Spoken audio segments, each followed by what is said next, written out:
अस्सलाम वालेकुम दोस्तों, कैसे हो? मुझे उम्मीद है कि आप सब सही होंगे। आज जो हम बात करने वाले हैं, कुछ बड़ी खबरें निकल के आ रही हैं कुवैत से, जो कि आपके लिए ज़रूरी है। सबसे पहली खबर की तरफ बढ़ते हैं। जो बड़ी खबर आ रही है, अगर आप लोग कुवैत के अंदर रहते हैं और आपने बायोमेट्रिक नहीं कराया है, 2025 शुरू हो चुका है, तो आपकी सैलरी जो है वो भी आती रहेगी। अगर आपकी कोई ईएमआई चल रही है, आपका लोन चल रहा है, तो वो भी आपके अकाउंट से कटता रहेगा, लेकिन आप पेमेंट को विड्रॉ नहीं कर पाएंगे दूसरे तरीके से। और ध्यान रखिएगा, और जितने भी लोग हैं, लगभग 2 लाख से ज़्यादा लोग ऐसे हैं जिनका बायोमेट्रिक अभी होना बाकी है।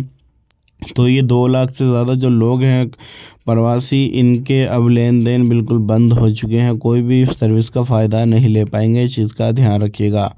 बात कर लेते हैं यहाँ पे अगली खबर की तरफ। जो अगली खबर आ रही है निकल के, ये वीज़ा के हवाले से है। बहुत सारे लोगों के सवाल हैं, वीज़ा ओपन है या नहीं है, तो मैं आपको बताना चाहूँगा, बिल्कुल वीज़ा आप ले सकते हैं, कोई भी मसला नहीं है। अभी चल रहा है, सिर्फ शर्त ये है कि जब भी आप वीज़ा लें तो किसके लिए ले रहे हैं, किसके लिए नहीं ले रहे हैं, वो चीज़ का ज़रूर ख्याल रखें। ऐसा नहीं है कि आप किसी को भी बुलाएं और उसके बाद में वहाँ बुलाने के बाद छोड़ दें, या फिर किसी भी तरीके से जो है, अगर मदद कर रहे हैं तो पूरी तरीके से ही मदद करें। वीज़ा बिल्कुल चालू है। बात कर लेते हैं यहाँ पे।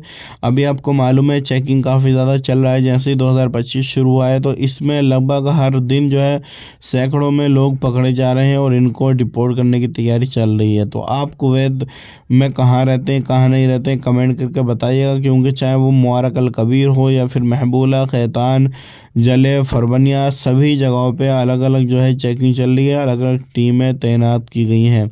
आप किस एरिया में, किस हिस्से में रहते हैं, कमेंट करके ज़रूर बताएं। बात कर लेते हैं यहाँ पे अगली खबर की तरफ। जो अगली खबर आ रही है निकल के, ये इम्पोर्टेंट है आप लोगों के लिए। अगर आप कुवैत के अंदर रहते हैं, आपका सिविल आईडी ख़त्म होता है, तो पर डे के हिसाब से आपको 2 KD फाइन लगने वाला है। और आप 1 महीने के बाद भी नहीं करवाते हैं, तो पर डे के हिसाब से 4 KD फाइन लगेगा। और अगर आप किसी भी तरीके से कोई भी उल्लंघन करते हैं, तो फिर आप पर बड़ा फ़ाइन लग सकता है। और अब जो है फ़ाइन आपके घर पे चालान होकर आ जाएगा। वीडियो देखने के लिए बहुत बहुत शुक्रिया। आप अपना ख्याल रखें, अपनी फैमिली वालों का ख्याल रखें। Take care, bye bye.